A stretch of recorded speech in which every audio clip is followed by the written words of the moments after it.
My parents skipped my baby's funeral for my brother's pool party, said, "It's just a baby. Your brother's party matters more."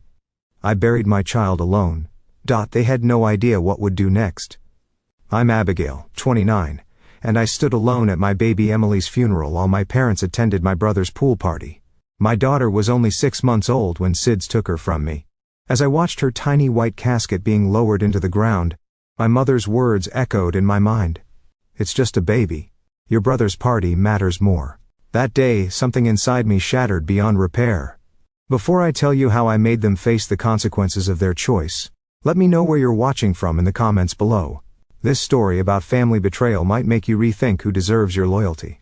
Growing up, I always knew I was best. My brother Jason, now 32, was the golden child from the moment he was born. Our parents, Margaret and Richard, 58 and 60, created a family dynamic where his achievements were celebrated with extravagant parties, while mine were acknowledged with obligatory cards, if remembered at all.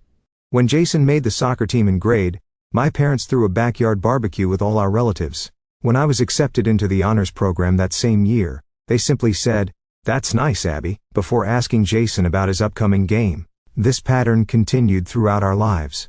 Jason's average grades were praised as efforts of a well-rounded individual, while my straight A's were expected and unremarkable. By high school, I'd accepted my place in the family hierarchy. I focused on building my own life, excelling in academics and forging friendships with people who actually valued me. I met Michael during my sophomore year of college. He came from a warm, supportive family that initially felt alien to me. The way his parents showed interest in his day, remembered important events, and expressed pride in his accomplishments seemed almost theatrical to me until I realized this was what normal family love looked like. Michael and I dated throughout college and married 3 years ago when we were both 27. He's an architectural engineer, and I work as a pediatric nurse. We bought a small starter home about 40 minutes from my parents and an hour from his. The distance from my family was intentional on my part, though I never admitted it to Michael. When we announced our pregnancy, Michael's parents immediately started planning the baby shower, asking about our nursery colors and sending us articles about childbirth and parenting. My parents responded with, "Oh, that's nice. Did Jason tell you he might get promoted at the firm?" They attended the baby shower my in-laws organized but spent most of it talking about Jason's recent vacation to the Bahamas. Jason's life had always followed a predictable pattern of success. After college, he joined a prestigious marketing firm, bought a luxury condo, and dated increasingly attractive women.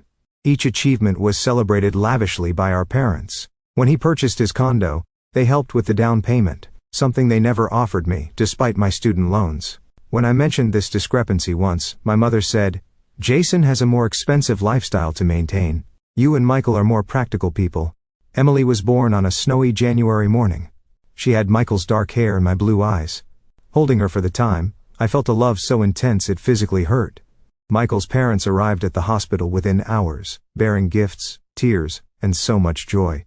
My parents came the next day, stayed for exactly 45 minutes, and left when my mother remembered she had a hair appointment.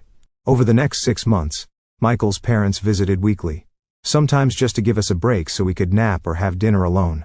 They took thousands of pictures of Emily, created a special photo album, and constantly told us what a beautiful family we were. My parents visited exactly twice. The visit was 3 weeks after Emily's birth when my mother's book club friend insisted on seeing the baby. When they were in the area for one of Jason's work dinners. They held Emily awkwardly, as if she were a ticking bomb, and seemed relieved when she started crying and I took her back. Despite their indifference, I sent them weekly photo updates of Emily's milestones. Her smile, her time rolling over, her laugh. My mother would occasionally respond with a thumbs up emoji. My father never responded at all. 2 months before Emily died, Jason announced his engagement to Stephanie, a pharmaceutical sales representative he'd been dating for 8 months. My parents immediately began planning an elaborate engagement party. My mother called me daily with updates about the venue, the menu, and the guest list. The party was scheduled for the same weekend as Emily's dedication at our church, a ceremony my parents had already committed to attending. When I reminded my mother of the conflict, she said, "Oh, we'll have to miss the baby thing. This is Jason's engagement, Abby. That's a once-in-a-lifetime event." "A baby dedication only happens once too," I wanted to say, but I swallowed the words as I had so many times before. A week before Emily died, she developed a slight cold. Nothing serious, just a runny nose and some congestion. I took her to her pediatrician, who assured me it was a minor viral infection that would resolve on its own. Still, I took a few days off work to care for her. By the weekend she seemed better, eating normally and smiling her gummy smile that always melted my heart. I had no way of knowing those would be our last days together. It was a Tuesday night when our world collapsed. Michael and I had put Emily to bed around 8 after her evening bottle. She'd been completely normal that day, babbling, playing with her favorite stuffed rabbit, eating well. We had dinner, watched an episode of a show we'd been following, and went to bed around 11. The baby monitor remained silent all night.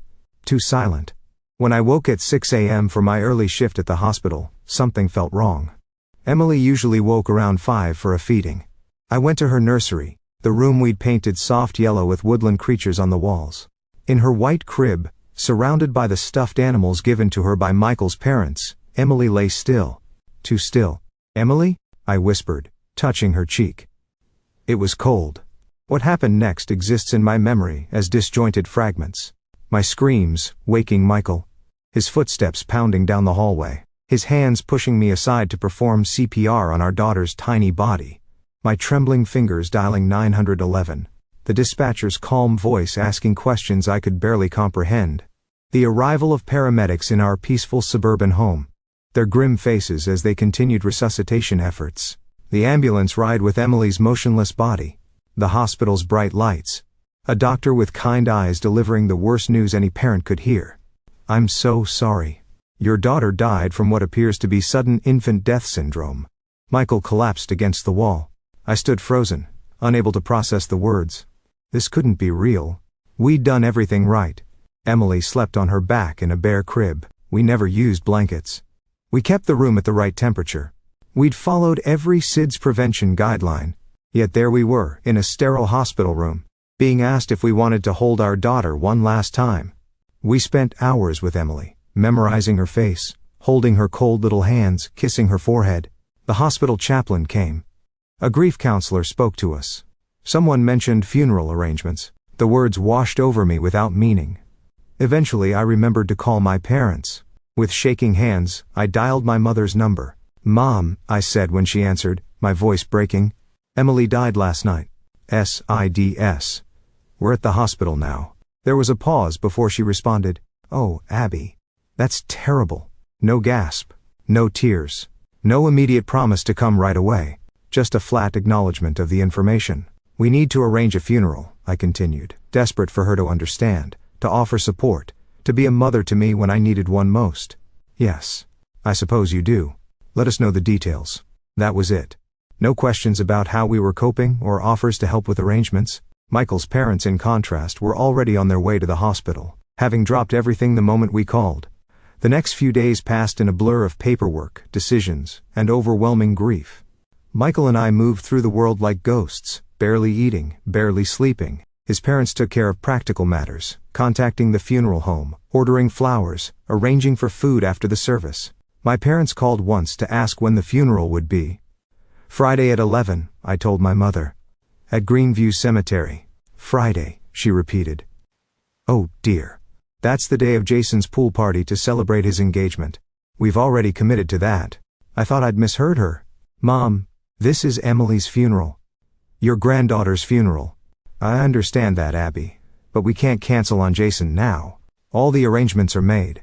Everyone's coming. You understand, don't you?" I didn't understand. I couldn't comprehend how my parents could choose a party over their granddaughter's funeral. "No, Mom, I don't understand. Please explain it to me." She sighed, the sound crackling through the phone. "Abby, I know you're upset, but think rationally. It's just a baby. Your brother's party matters more. Emily was only here for a few months. You can always have another baby. But Jason's engagement is important to his future."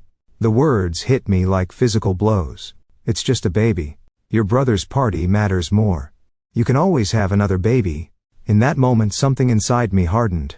The hurt was so profound it transformed into something else entirely. A cold clarity about who my parents truly were. "I see," was all I could manage to say before hanging up. Michael found me sitting on our bedroom floor, phone still in hand. When I told him what my mother had said, his face contorted with rage. He wanted to call them back to tell them exactly what kind of people they were, but I stopped him. I felt hollow beyond anger. It doesn't matter, I said. It's always been this way. I just never wanted to admit it. The morning of the funeral dawned bright and clear, cruelly beautiful for such a dark day. I stood in front of my closet, staring at the black dress I'd bought the day before, trying to comprehend that I was selecting an outfit to wear to my child's funeral. As we drove to the cemetery, I checked my phone one last time, harboring a desperate hope that my parents had changed their minds. There were no messages from them. Instead, there was a text from Jason. Sorry about the baby. Hope the funeral goes okay. Excited to see everyone at the party later. I turned off my phone. Emily's casket was impossibly small. White with silver handles adorned with pink roses, it looked like something that should hold a doll, not my child.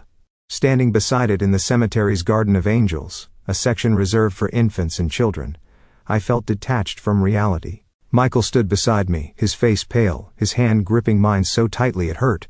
His parents flanked us on the other side, his mother openly weeping, his father steady but red-eyed. Around us gathered friends, colleagues, neighbors, even patients' families from the pediatric ward where I worked. My childhood friend Teresa had flown in from Chicago. My college roommate Lily was there with her husband. The conspicuous absence of my parents and brother created a void that everyone politely pretended not to notice, though I caught the questioning glances, the confused whispers. Michael's mother had placed a protective arm around my shoulders when people asked where my family was, smoothly changing the subject. Pastor David spoke about the brevity of Emily's life, but the depth of her impact. Some souls, he said, accomplish their purpose here on earth quickly. Emily brought joy, love, and a new dimension of humanity to Abby and Michael in her 6 months with them. During the service, my phone vibrated in my purse. I ignored it until after the final prayer, when I checked it briefly to see several Instagram notifications. Jason had posted photos from his pool party, my parents prominently featured, smiling with champagne glasses in hand, celebrating while their granddaughter was being lowered into the ground 3 miles away. When it came time for the burial, I nearly collapsed. The physical act of watching that tiny casket descend into the earth made Emily's death real in a way nothing else had. This was final. This was forever. My baby was gone, and I would never hold her again, never see her grow up, never know who she would have become. Michael's father had to help support him as he threw the handful of dirt onto the casket. Michael's mother held me as I did the same, my entire body shaking with sobs. Around us, others followed suit, murmuring prayers and goodbyes. Later, at our house, people gathered with food and flowers and well-intentioned words that couldn't touch my grief. I moved through the rooms like an automaton, accepting condolences, thanking people for coming, declining offers of food I knew I wouldn't eat. In quiet moments, I caught myself listening for Emily's cries through the baby monitor we hadn't yet put away. Each time, the realization that I would never hear her again hit me anew. After everyone left, Michael and I stood in Emily's nursery, surrounded by her things. The crib where she died, the changing table with diapers still stacked neatly, the rocking chair where I'd nursed her in the middle of the night. We couldn't bring ourselves to change anything, as if preserving the room might somehow preserve a piece of her. That week passed in a haze of grief. I took leave from work. Michael tried to go back after 3 days, but came home early, unable to focus. We moved through our house like ghosts, eating little, sleeping less, talking hardly at all. The silence where Emily's babbling, crying, and laughter should have been, was deafening. My parents didn't call. They didn't text. They didn't visit. Michael's parents came daily, bringing food, doing laundry, sitting with us in our grief. They respected our need for space, but made sure we weren't alone for too long. Michael's mother gently suggested grief counseling. His father helped with the mountain of paperwork that follows a death certificates, insurance, medical bills. 7 days after the funeral, my phone rang with my mother's number. I almost didn't answer, but finally did, curious about what she could possibly say. "Abby, how are you?" she asked, her voice casual, as if we'd simply gone a week without talking, as if nothing significant had happened. "My daughter died and was buried without her grandparents present," I replied flatly. "How do you think I am?" "Now, Abby, there's no need for that tone. We're calling to invite you and Michael to Sunday dinner. It would be good for you to get out of the house, don't you think? Jason and Stephanie will be there. They can tell you all about their wedding plans. It might take your mind off things. Take my mind off things. As if my child's death were a minor inconvenience to be distracted from with wedding talk. I don't think we'll be able to make it," I said. "Abby, you can't just shut yourself away. Life goes on. It's been a week already. A week. A week since I'd buried my daughter, And my mother thought that was sufficient time to move on. "I have to go," I said, and hung up. Michael found me sitting on the bathroom floor, staring at the wall.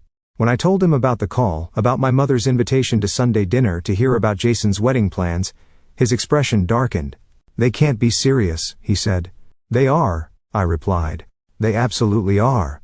Against my better judgment, I agreed to attend the Sunday dinner at my parents' house 2 weeks after Emily's funeral. Michael was reluctant, but I felt a need to see my parents face to face, to understand how they could act as if nothing had happened.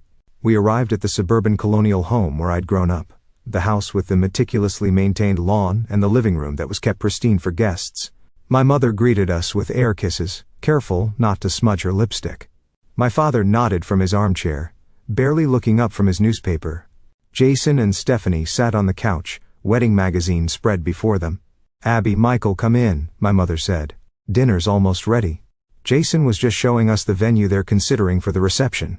It's absolutely breathtaking. No mention of Emily. No acknowledgement of our loss. No recognition that we might not be in the mood to discuss wedding venues. We sat stiffly on the love seat while Jason dominated the conversation with details about the wedding budget, the guest list, the honeymoon options. My parents hung on every word, offering suggestions and approval. I noticed a new photo on the mantle, Jason and Stephanie at the pool party, the same party they'd chosen over Emily's funeral. During dinner, my mother served roast beef and Yorkshire pudding, Jason's favorite. The conversation revolved entirely around Jason's promotion at work, Stephanie's dress shopping plans, and my parents' ideas for the rehearsal dinner. Finally, during dessert, I couldn't take it anymore. "Did Emily's funeral interfere with your pool party?" I asked, my voice cutting through a discussion about wedding photographers. The table fell silent. My mother's smile froze on her face. "Abby," she said with a nervous laugh, "let's not bring up unpleasant topics at dinner." "Unpleasant topics?" I repeated. "You mean my daughter's death? Your granddaughter's funeral that you skipped?" "Now, Abby," my father interjected, "what's done is done. No sense dwelling on the past." "The past? It was 2 weeks ago." Jason rolled his eyes. "See, this is why we didn't want to bring it up. You always make everything so dramatic, Abby." I stared at him, incredulous. "Dramatic? My baby died, Jason. Died. And none of you came to her funeral because you were too busy having a pool party." "It wasn't just a pool party," my mother said defensively. "It was a celebration of Jason and Stephanie's engagement. We'd been planning it for weeks. We couldn't cancel at the last minute." "But you could miss your granddaughter's funeral? You could tell me it's just a baby and that I can always have another one." Michael, who had been silent until now, put down his fork with a clatter. "I've sat here trying to be respectful, but this is beyond belief. Do you have any idea what Abby has been through? What we've been through?" My mother looked affronted. "Of course, we do. We're very sorry for your loss. But life must go on, mustn't it? Dwelling in grief isn't healthy." "It's been 2 weeks, Michael said, his voice dangerously quiet. 2 weeks since we buried our daughter. And you haven't once asked how we're doing. You haven't offered to help. You haven't acknowledged our pain in any way." My father cleared his throat. "We thought it best to give you space." "Space?" I laughed bitterly. "Is that what you call it? Because from where I'm sitting it looks like indifference. It looks like you care more about Jason's engagement party than your own granddaughter's death." "That's not fair, Abby," Jason said. "Mom and Dad had already committed to my party. They couldn't be in 2 places at once. They made a choice, Jason. And they chose you, as they always have." A tense silence fell over the table. Stephanie looked uncomfortable, studying her plate intently. "Actually," my mother said finally, "several relatives asked where we were during the funeral. We told them we couldn't attend due to health issues. Your father's back, you know." The revelation hit me like a physical blow. They had lied to the family about why they missed Emily's funeral. They were ashamed enough to lie, but not ashamed enough to actually show up. "You lied?" I whispered. "Well, we could hardly tell them we were at a pool party, could we?" My mother replied, as if this were perfectly reasonable. "People wouldn't understand." "I don't understand," I said, standing up. "And I never will." Michael and I left without finishing dessert. In the car, he held my hand as I sobbed, the full weight of my family's betrayal finally hitting me. Over the next month, our marriage strained under the dual burdens of grief and family tension. Michael and I began seeing a grief counselor who specialized in infant loss. During one session, Dr. Patrice asked about our support systems. Michael's family has been incredible, I said. Mine? Less so. When I explained what had happened, Dr. Patricia's professional demeanor slipped momentarily, revealing shock before she composed herself. That sounds incredibly painful, she said carefully. Have you always felt that your parents favor your brother? This opened a floodgate. Week after week I unpacked a lifetime of subtle and not so subtle favoritism. The missed dance recitals because Jason had soccer practice, the forgotten birthdays because they coincided with Jason's events, the college fund that was half the size of Jason's because girls usually get married and have a husband to take care of them. Dr. Patrice introduced terms like golden child and scapegoat. She explained dynamics in narcissistic family systems. With each session, I gained clarity. This wasn't just about the funeral. This was about a lifetime of being treated as less than, culminating in the ultimate dismissal of my most profound loss. What do I do with this knowledge? I asked Dr. Patrice during our session. How do I move forward? That depends on what you want, she replied. Some people choose to maintain limited contact with boundaries. Others find they need a clean break. What feels right to you? I thought about my parents' casual cruelty, about the moments of grief I'd experienced alone while they celebrated my brother. I thought about Emily, how she deserved grandparents who valued her life, who would have moved heaven and earth to be there to honor her death. I think, I said slowly, I need them to understand what they've done. Not just to me, but to Emily, to her memory. Before I can decide about our future relationship, they need to face what happened. And if they can't or won't acknowledge it? Dr. Patrice asked gently. Then I'll have my answer. That night, I told Michael about my decision. I need to make them understand. I need them to feel a fraction of the pain I felt standing at that funeral alone. Michael looked concerned. What are you planning to do? Nothing destructive, I assured him. Just the truth. The truth they've been avoiding for years. I'm worried about you, he admitted. Confronting them might make things worse. Worse than losing our daughter and being told it doesn't matter because it's just a baby. Worse than standing alone at her funeral because a pool party was more important. I don't think that's possible, Michael. He held me close. Whatever you decide, I'm with you. Every step of the way. That night, I made my decision. The time for silence was over. I didn't want revenge. Not exactly. What I wanted was acknowledgement, a recognition of the pain they'd caused, an understanding of the damage they'd done. I wanted my parents to feel the weight of their choice, to see it clearly for what it was. Above all, I wanted to ensure they could never rewrite history, never pretend they'd been supportive when they were anything but. My step was to decline the invitation to Jason's engagement party. The invitation arrived in a thick cream envelope with gold embossing, my mother's touch, no doubt. I texted a simple response. Michael and I won't be attending. Still grieving our daughter's death. The phone calls started immediately. My mother, then my father, then even Jason. Abby, you can't miss Jason's engagement party, my mother insisted. Family needs to stick together during these events. Family needed to stick together at Emily's funeral too, I replied. That's different, she said dismissively. This is a happy occasion. I'm not in a place to celebrate right now. It's been over a month, Abby. You need to move on. I ended the call without responding. My father's call was similar, guilt and manipulation wrapped in paternal authority. Jason's call was the most surprising. Mom and Dad are upset you're not coming to my party, he said. Can't you just show up for an hour or something? It's important to them. Was Emily's funeral important to you? I asked. A pause. That's not fair. I barely knew her. Whose fault is that, Jason? You visited her exactly once in 6 months. She was your niece. Look, I'm sorry about what happened. It's awful. But life goes on, right? You and Michael can try again when you're ready. Try again. As if Emily were a failed experiment rather than our daughter. As if any future children could replace her, rather than be their own unique people. I won't be attending your party, I said firmly. Congratulations on your engagement. With that immediate pressure handled, I began my research in earnest. I read books about family estrangement, narcissistic family dynamics, and grief.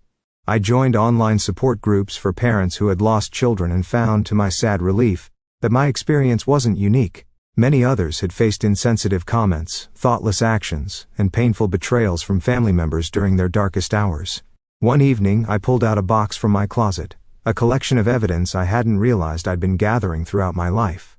Birthday cards where my parents had written generic messages, or worse, referenced Jason's achievements. Photos from family events where I stood at the periphery while Jason occupied the center. Text messages showing patterns of neglect and dismissal. I created a timeline documenting the pattern that had culminated in their absence at Emily's funeral. It wasn't for them, it was for me. A way to validate my own experiences and feelings after years of gaslighting and minimization. Next, I reached out to extended family members, aunts, uncles, cousins, who had attended Emily's funeral and noticed my parents' absence. I didn't volunteer information, I just asked open-ended questions about their understanding of the situation. "We were told your father's back was acting up," my Aunt Judith said during our phone call, "and that your mother needed to stay home to care for him. Did that explanation seem odd to you?" I asked. A pause. "Well, yes. I remember thinking it was strange they couldn't make it even for a short time. But who am I to question? Everyone grieves differently. What if they weren't grieving at all?" I asked quietly. What if they were at Jason's pool party instead? The silence on the line was deafening. Similar conversations with other relatives revealed the extent of my parents' deception. They told consistent lies to explain their absence, creating a narrative where they were victims of circumstance rather than people who had made a deliberate choice. After 2 months of preparation, I was ready for the final step. I texted my parents, "I'd like to meet with you to discuss moving forward from everything that's happened. Just the 3 of us. This Sunday at 2 p.m. at your house." My mother replied immediately, "Wonderful. I'm so glad you're ready to put this behind us. I'll make your favorite lemon cake." The casualness of her response, the assumption that I wanted reconciliation without acknowledgement, only strengthened my resolve. The night before the meeting, Michael held me as I rehearsed what I wanted to say. "Are you sure about this?" he asked. "You don't owe them an explanation for cutting contact if that's what you decide to do." "I'm not doing this for them," I explained. "I'm doing it for me. For Emily, I need to speak my truth, to stand up for her memory. If I just disappear from their lives, they'll rewrite the narrative. They'll tell everyone I was too consumed by grief, too unstable, too unreasonable. I need to make it clear exactly why I'm making this choice." "I understand," he said. "Just remember, whatever happens tomorrow, you have people who love you. Who really love you." I held him tighter, grateful for his unwavering support. The next morning, I placed a framed photo of Emily in my purse, along with my documentation and a letter I'd written expressing everything I needed to say. I dressed carefully in a blue blouse, Emily's favorite color to watch, and the necklace with her birthstone that Michael had given me after her birth. "Ready?" Michael asked as I prepared to leave.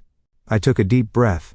As ready as I'll ever be. My parents' house looked exactly as it always had. Immaculate lawn, trimmed hedges, fresh flowers in the window boxes. I sat in my car for several minutes, gathering strength for what was to come. Finally, I took a deep breath, grabbed my purse containing Emily's photo and my documents, and walked to the front door. My mother answered wearing a floral dress and pearls, as if this were a social call rather than a reckoning. "Abby, come in, your father's in the living room. I've just taken the lemon cake out of the oven." The house smelled of lemon and sugar, a scent that had once meant comfort but now felt like a mockery. My father sat in his usual armchair, newspaper folded neatly beside him. He stood when I entered, giving me an awkward pat on the shoulder that was the closest he ever came to physical affection. "Good to see you, Abby. You're looking well." I wasn't looking well. I had lost weight, had dark circles under my eyes, and my skin was pale from spending weeks indoors. But my appearance had never been of particular interest to my father.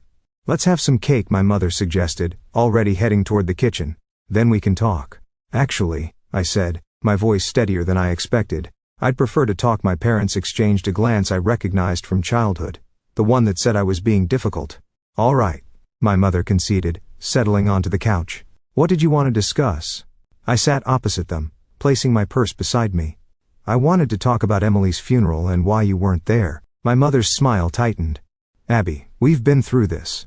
We had a prior commitment." "A pool party," I said flatly. "An engagement celebration for your brother," my father corrected, as if the terminology made a difference. "I'd like to show you something." I reached into my purse and pulled out Emily's photo, a professional portrait we'd had taken when she was 4 months old.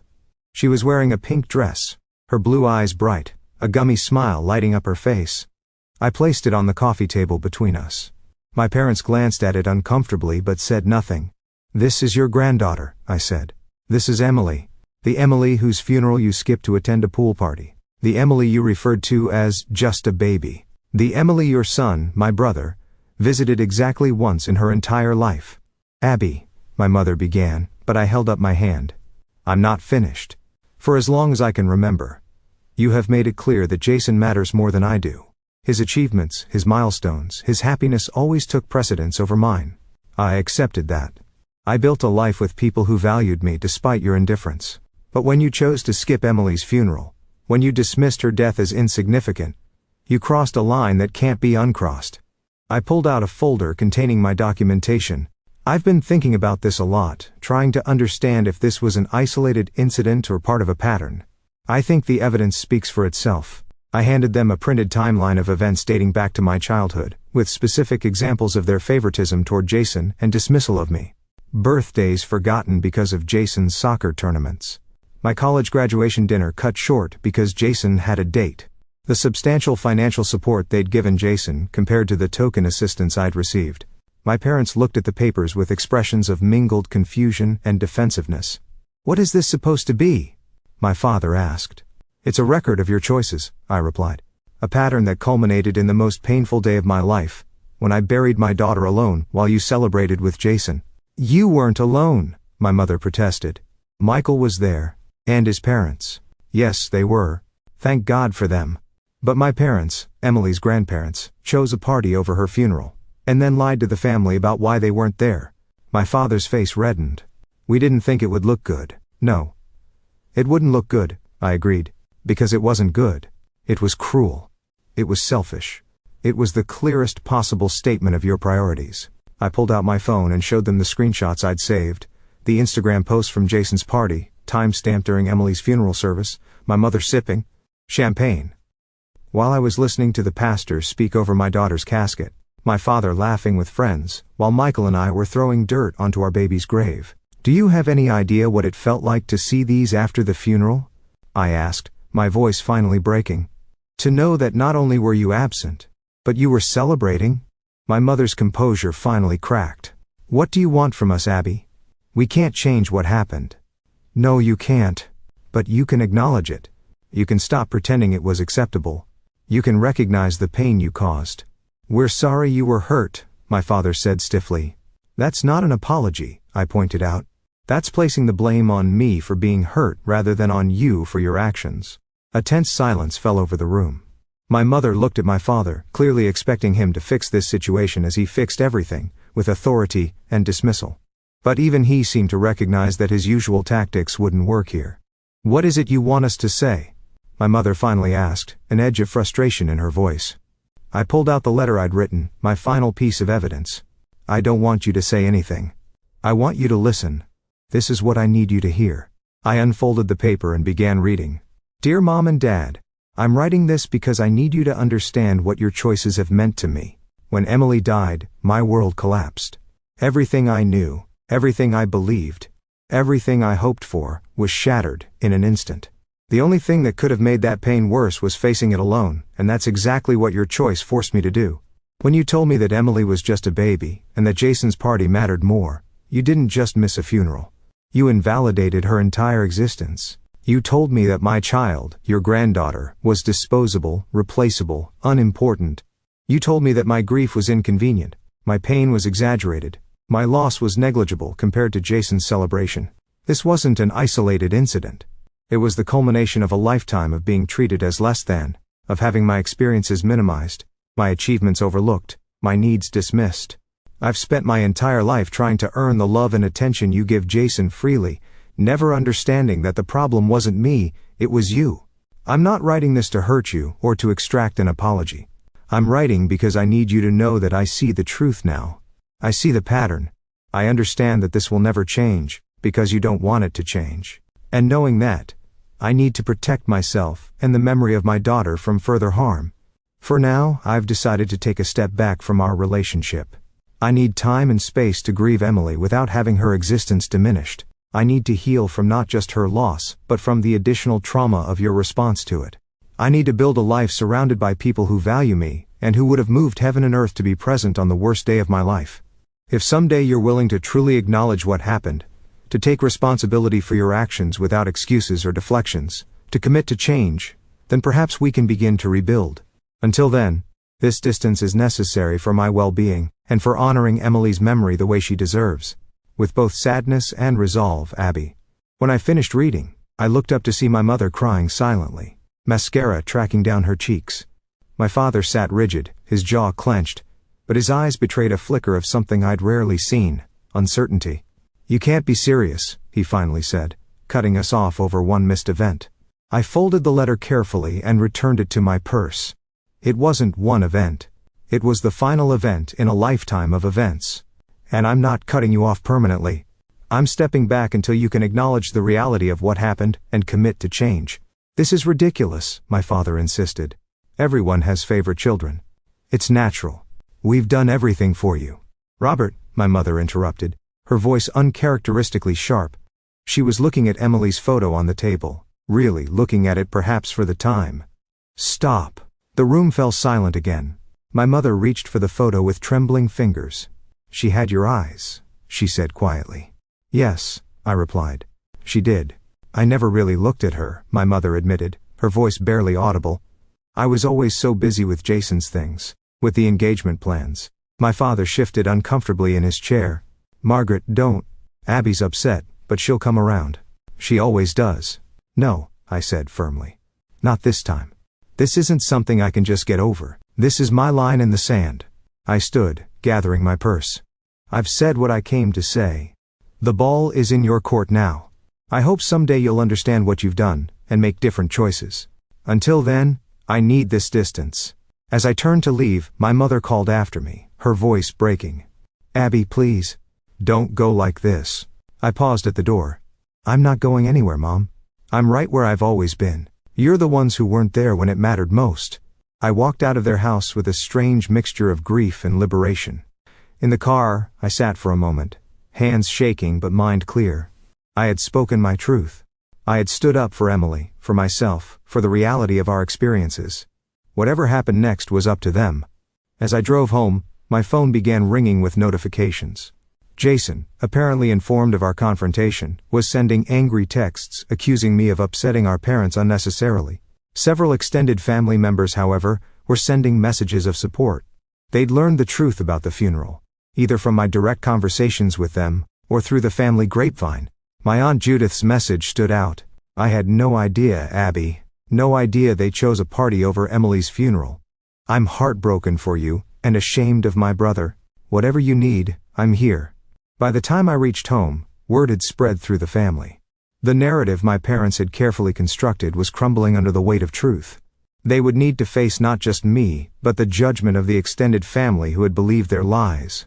Michael was waiting for me, concern written across his face. "How did it go?" I sank into his arms, emotionally exhausted but oddly peaceful. "I did it. I said everything I needed to say. And now we wait. Either they'll recognize what they've done and try to make amends, or they won't. Either way, I've done what I needed to do for Emily, for myself." That night, I slept better than I had since Emily died. Not because the grief was gone, it would never be gone, but because I'd lifted the additional burden of pretending my parents' behavior was acceptable. I'd honored Emily by insisting her life and death mattered, regardless of what they believed. 6 months after my confrontation with my parents, I stood in the garden we'd planted in Emily's memory. Spring had arrived, bringing with it daffodils and tulips around the small angel statue that marked the center of the space. Michael worked beside me, carefully placing new mulch around the perennials that would bloom throughout the summer. "It's looking beautiful," he said, standing to wrap an arm around my waist. "Emily would have loved playing here." The pain of those words was still sharp, but no longer debilitating. "Yes," I agreed. "She would have." In the months since the confrontation, we had established a new normal. 3 times a week, I attended a support group for parents who had lost children. Twice a month, Michael and I saw Dr. Patrice together, working through our grief as a couple. We had converted Emily's nursery into a memorial room, not a shrine, but a peaceful space with photos, her favorite toys, and a comfortable chair where we could sit and feel close to her. My relationship with my parents had transformed as well, though not in the way I might have expected. After our confrontation, they had retreated into silence for several weeks. Then, surprisingly, it was my father who reached out a handwritten letter that arrived exactly 3 months after Emily's death. "Abby," he wrote, "I have never been good with emotions or admitting when I'm wrong. But after reading your letter again and again, after seeing the timeline you created, After hearing from relatives who attended Emily's funeral, I can no longer deny the truth of what you said. We were wrong. Terribly, unforgivably wrong, not just about the funeral, but about many things over many years. I don't expect forgiveness. I don't even know if I deserve the chance to try to make amends. But I want you to know that I hear you, and I am sorry. Truly sorry. It wasn't a perfect letter. It didn't address everything, but it was the genuine acknowledgement I had ever received from my father that he had caused me pain. My mother's response came a week later, a small package containing a custom-made ornament with Emily's name, birth date, and a pair of angel wings. The note inside reads simply, "I should have been there. I will regret that choice for the rest of my life. I'm so sorry, Abby." These gestures didn't erase the past. They didn't undo the damage or bring Emily back. But they were steps, small, hesitant steps toward acknowledgement and potential healing. We established careful boundaries. Monthly dinners, initially just my parents and me, later including Michael when he felt comfortable. Ground rules included no dismissing of Emily's memory, no changing the subject when grief surfaced, no comparisons to Jason's life events. Jason himself had been another surprise. After initially reacting with anger to my confrontation with our parents, he had shown up at our door one rainy afternoon in April. "I've been thinking," he said awkwardly, standing on our porch, "about what happened. About Emily's funeral. About everything, really." He had brought a small pink rose bush to plant in Emily's garden. As we dug the hole together, he admitted, "I never really thought about how things looked from your side. Mom and Dad always made such a big deal about everything I did that it seemed normal. I didn't realize what you weren't getting. It wasn't your fault," I told him. "You were a child too. We were both shaped by their choices." "Still," he said, patting soil around the rose bush, "I should have been at her funeral. She was my niece. I'm sorry, Abby." These moments of acknowledgement didn't erase the grief, but they lightened the additional burden of feeling unseen and unheard. They created space for true healing to begin. As summer turned to fall, I found myself drawn to volunteer work with the local organization supporting parents who had experienced infant loss. My nursing background gave me professional insights, while my personal experience allowed me to connect with parents in a way that textbook knowledge never could. During one support session, a young mother named Rachel broke down describing how her in-laws had suggested she'd just try again, barely a month after losing her son to a congenital heart defect. "They don't understand," she sobbed. "They act like he was replaceable, like any baby would do." I took her hand. "I understand. My parents missed my daughter's funeral for a pool party. They told me she was just a baby, and that my brother's engagement celebration mattered more." Rachel's eyes widened. "What did you do?" "I stood up for my daughter's memory," I said. "I made them face what they'd done. And then I focused on healing myself with or without their understanding." "Did it help?" she asked. "Standing up to them?" I thought about it carefully. It didn't bring Emily back. It didn't erase the pain of burying her alone, but it honored her. It said to the world, her life mattered. Her death mattered. And that helped me heal. Working with these parents became my purpose. Not replacing Emily, nothing could do that, but creating meaning from the devastation of her loss. Each family I helped was a tribute to her brief life, a way of ensuring that her impact continued. Michael and I began tentatively discussing the possibility of another child. Not to replace Emily, we were clear with each other and our therapist about that, but to expand our family. The conversation was fraught with fear and guilt. Would loving another child somehow diminish our love for Emily? Would every milestone with a new baby be shadowed by thoughts of what Emily would have been doing at that age? "I'm scared," I admitted to Michael one night as we sat in Emily's memorial room, terrified actually. "Me too," he said. "But I think Emily would want us to have room in our hearts for another child, not instead of her." In addition to her, my relationship with my parents continued to evolve slowly. There were setbacks, moments when old patterns emerged, when they slipped into comparing my life unfavorably to Jason's, when they seemed to forget the lessons they claimed to have learned. But there was also growth. My mother began asking about my volunteer work with genuine interest. My father created a small scholarship fund in Emily's name at the children's hospital where I worked. During a family gathering to celebrate my father's birthday, I overheard him talking to a cousin who had recently had a baby. "Treasure every moment," he said with unusual emotion. "Every single moment matters." I learned that lesson too late with my granddaughter. It wasn't perfect. It would never be perfect. But it was progress. On the 1-year anniversary of Emily's death, we held a small remembrance ceremony in our garden. Michael's parents were there, steady and supportive as always. My parents came, bringing flowers and standing awkwardly but respectfully at the edge of the garden. Jason and Stephanie attended briefly, placing a small teddy bear near the angel statue. As we released biodegradable balloons into the sky, I felt Emily's presence, not in a supernatural way, but in the impact she had left on all of our lives. In her 6 short months, she had taught us about unconditional love. In her death, she had taught us about the fragility of life. And in the aftermath, she had taught us about the power of standing up for truth, about setting boundaries, about honoring grief rather than rushing past it. I had lost my daughter. That would always be true. But I had found my voice, my strength, and a new purpose born from that devastating loss. For those of you watching who have experienced a similar loss or betrayal, I want you to know that healing is possible. Not perfect healing, the scars remain, but enough healing to find joy again, to find purpose, to build a life that honors both your loss and your future. If Emily's story has touched you, please consider supporting organizations that help families experiencing infant loss. And if you've faced family betrayal during your darkest moments, know that you're not alone. You have the right to set boundaries, to demand respect for your grief, to insist that your pain matters. Thank you for listening to my story. Please like, subscribe, and share it with someone who might need to hear that they're not alone. And I'd love to hear your thoughts in the comments. Have you ever had to stand up to family during a time of grief? What helped you heal? Your experiences might help someone else who's walking this difficult path. Remember, honoring your truth isn't selfish. Sometimes it's the most important thing you can do for yourself and for those you've lost. Be gentle with yourselves. You deserve that kindness. Thanks a lot for watching this story. Good luck. Take care. See you in the next video. After listening to today's story, perhaps it has raised some new questions in your mind, or maybe it has brought back some old memories. Every day on Reddit, new experiences and moments create fresh stories, and they connect all of us. Everyone has their own unique journey in life, and we all try to understand the world in our own way. These kinds of moments remind us that we are all human, sometimes happy, sometimes sad, and always learning something new. If you enjoyed this story, feel free to share it with your friends. Your thoughts and feedback are always valuable to us, as they motivate us to create even better content.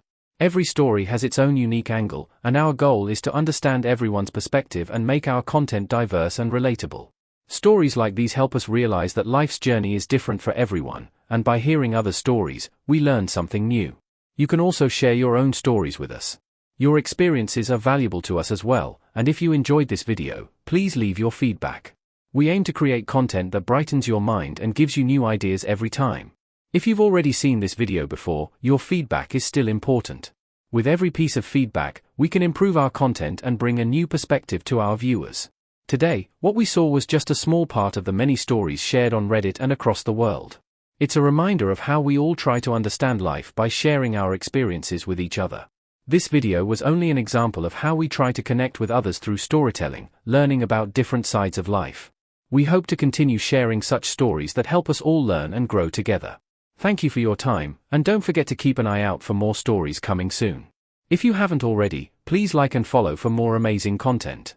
Your support keeps us going, and we will strive to bring you more thought-provoking and heartwarming stories. Until next time, take care and stay curious.